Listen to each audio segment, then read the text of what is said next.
64வது சர்க்கம். ஹனுமார் முதலியோரின் வரவு.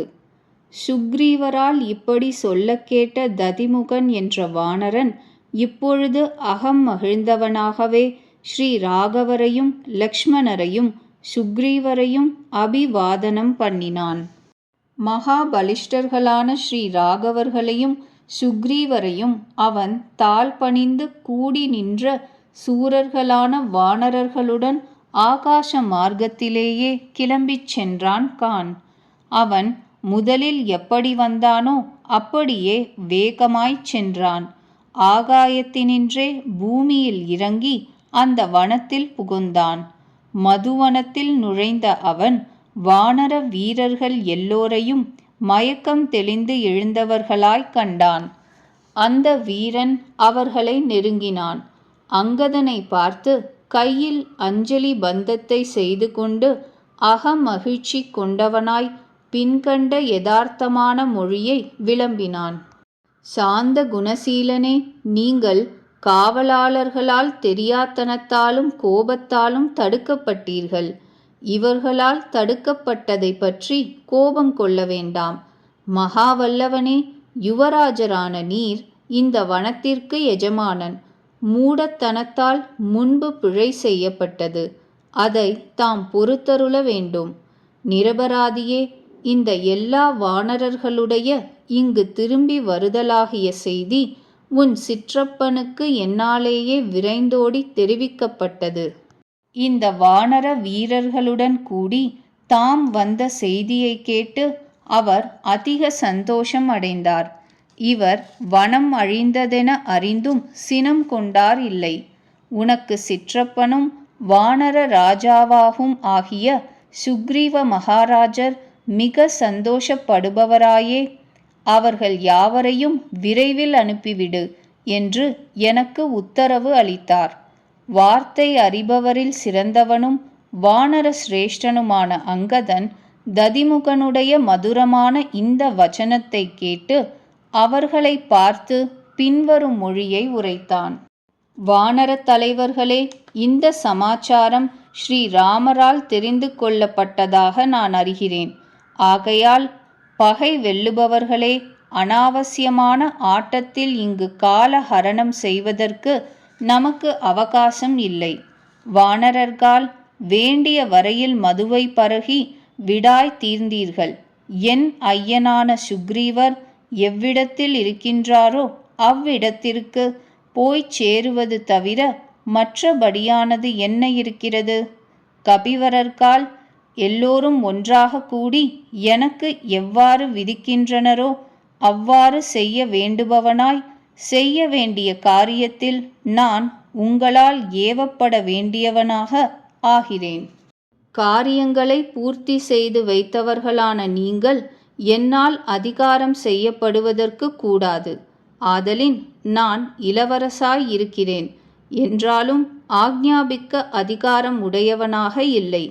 இப்படி சொல்லுகிற அங்கதனுடைய அழியா பலன்தரக்கூடிய சொல்லை வானரர்கள் கேட்டு அடங்காத மகிழ்ச்சியை அடைந்த மனத்தினர்களாய் பின்வரும் பதிலை சொன்னார்கள்.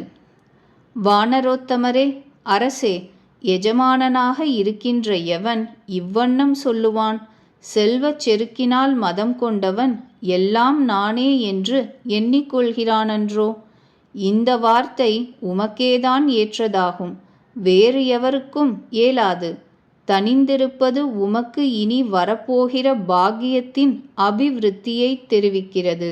வானர வீரர்களுக்கு பதியும் காரிய நிர்வாகங்களில் வெகு ஜாக்கிரதை உடையவருமான அந்த சுக்ரீவர் எங்கு இருக்கின்றனரோ அவ்விடம் செல்ல உத்தரவை எப்பொழுது என்று எதிர்பார்த்து கொண்டிருந்த நாங்கள் எல்லோரும் இதோ வந்துவிட்டோம். உம்மாலேயே விடையளிக்கப் பெறாத வானரர்களால் ஓரிடம் போக ஓரடியாகிலும் எடுத்து வைத்தல் என்பது செய்ய உரியதன்று.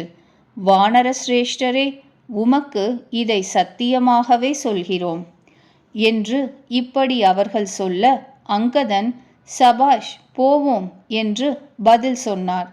இப்படி சொன்னது காதில் பட்டதுமே மிக்க பலவான்கள் ஆகாசத்தில் கிளம்பிவிட்டார்கள். அந்த வானர வீரர்கள் எல்லோரும் எந்திரத்தால் எரியப்பட்டு கிளம்பிய பர்வதங்கள் போல் ஆகாசத்தை அவகாசம் இல்லாததாய் செய்து கொண்டு முன் சென்றவனை பின்பற்றி பறந்து சென்றார்கள். வேகசாலிகளான அந்த வானரர்கள் ஆகாசத்தில் விரைந்து பறந்து கொண்டு வாயுவினால் துரத்தப்பட்ட மேகங்கள் எப்படியோ அப்படி கம்பீரமான சப்தத்தை கோஷித்தார்கள். அங்கதன் நெருங்கி வந்து கொண்டிருக்கையில் வானரர் கோனாகிய சுக்ரீவர் சோகத்தால் கசிந்த நெஞ்சினராய் தாமரை கண்ணரான ஸ்ரீராமரை பார்த்து பின்கண்டபடி விண்ணப்பம் செய்தார். தேரி அருள தேவரீருக்கு க்ஷேமமே. தேவி கண்டுபிடிக்கப்பட்டால் சந்தேகம் இல்லை. ஏனென்றால் நமது விதித்த தவணை கடந்த பிறகு அவர்களால் இங்கு திரும்பி வருவதற்கு துணிதல் இராது. போன காரியம் கைகூடாத பட்சத்தில் வானரர்களுக்குள் தலைவனாய் மகாபாகுவாகிய யுவராஜாவான அங்கதன் என்னிடம் அணுகமாட்டான். நிச்சயம். காரியத்தை செய்து முடிக்காதவர்களுடைய பரிகாரம் இப்பேற்பட்டதாய் இருக்கிறது என்கிற விஷயத்திலோ அவன் திகிலடைந்து கலங்கிய மனத்தினனாய் முகம் வாடியவனாய் இருப்பான். தலைமுறை தலைமுறையாய் வந்ததும் முன்னோர்களால் பரிவுடன் காக்கப்பட்டு வந்ததுமான எனது இந்த மதுவனத்தை வானராதிபன் உற்சாகம் இல்லாதவனாய் நிச்சயம் அழிக்க மாட்டான். கௌசல்யின் செல்வகுமாரரே ஸ்ரீராமா, நல்விரதம் பூண்டவரே, தேரி அருள. ஹனுமானாலேயே தேவி கண்டுபிடிக்கப்பட்டால் வேறொருவனாலும் முடியாது, சந்தேகம் இல்லை. ஹே மகாபிராஜ்ஞரே, இந்த காரியத்தின் நிர்வாக விஷயத்தில் ஹனுமாரை தவிர வேறு ஒருவனும் ஹேதுவாக முடியாது. ஹனுமாரிடத்தில் மாத்திரம் சித்தியும் மதியும் தீர்மானமும் பராக்கிரமமும் இவை ஒவ்வொன்றும் சூரியனிடத்தில் ஒளி எப்படியோ அப்படியே விடாமலே பற்றி இருக்கிறது. அதுவும் தவிர எந்த காரியத்தில் அங்கதன் சேனை தலைவனாய் விளங்குகிறானோ, ஜாம்பவந்தர் விசாரணை தலைவனாய் அப்படியே விளங்குகிறாரோ, ஹனுமந்தர் எதை எதை யார் யார் எப்பொழுது செய்ய வேண்டும் என்பதை திட்டம் செய்வோராய் அப்படியே விளங்குகிறாரோ, அதனுடைய பலன் உத்தேசத்திற்கு வேறாக இராது. அளவிலாத ஆற்றல் உடையோய் கவலையில் மூழ்கியிருப்பவராக இப்பொழுது ஆக வேண்டாம். அப்பொழுது ஹனுமாருடைய செயலால் கர்வம் படைத்தவர்களாய் காரிய சித்தியை கூறுபவர்களுடைய செயல் எப்படியோ அப்படி சப்தமிட்டு கொண்டு கிஷ்கிந்தையை கிட்டி வந்து சேர்ந்த வானரர்களின் கிலுகிலுவென்ற சப்தத்தை ஆகாசத்தில் கேட்டான். அப்பொழுது வானரர்களின் அந்த சப்தத்தை கேட்டு அந்த வானரோத்தமர் வளைந்து கிடந்த வாளை நீட்டிக்கொண்டவராய் சந்துஷ்டி சித்தராய் விளங்கினார். ஸ்ரீராம தரிசனத்தை அடைய அவா கொண்ட அந்த வானரர்களும் வானரரான அங்கதரையும் ஹனுமந்தரையும் முன்னிட்டு கொண்டு வந்து சேர்ந்தார்கள்.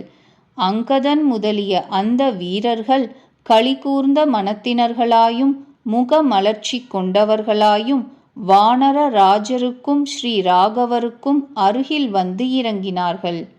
உடனே மகாபாகுவான ஹனுமான் ஸ்ரீ ராகவருக்கு முடித்தாழ்த்தி நமஸ்கரித்து தேவியை கற்பு நியமம் ஒன்றையே இடைவிடாது அனுஷ்டித்து வருகிறவளாகவும் கற்பிற்கு பிறரால் தோஷம் உண்டாகாது இருப்பவளாகவும் முதலில் சங்கிரகமாய் விண்ணப்பம் செய்தார். லக்ஷ்மணரோடு கூடவிருக்கும் ஸ்ரீராமபிரான் ஹனுமாருடைய முகத்தினின்று தேவி கண்டுபிடிக்கப்பட்டாள் என்ற அமிர்தம் போன்ற வச்சனத்தை கேட்டு மன சந்துஷ்டியை அடைந்தார். அப்பொழுது சுக்ரீவர் அந்த பவனாத்மஜரிடத்தில் காரிய சித்தி விஷயத்தில் திடப்பட்டார். லக்ஷ்மணர் மன சந்துஷ்டி உடையவராய் கௌரவத்தால் அருமைக்குரியவரை உற்று நோக்கி பார்த்தருளினார். அப்பொழுது சத்ரு வீர சம்ஹாரகரான ஸ்ரீ ராகவர் களி கூர்ந்தவராய் ஹனுமந்தரை பெரும் கௌரவத்தால் பிரீத்தி கொண்டு குளிர கட்டாட்சித்து அருளினார். 64வது சர்க்கம் முற்றிற்று.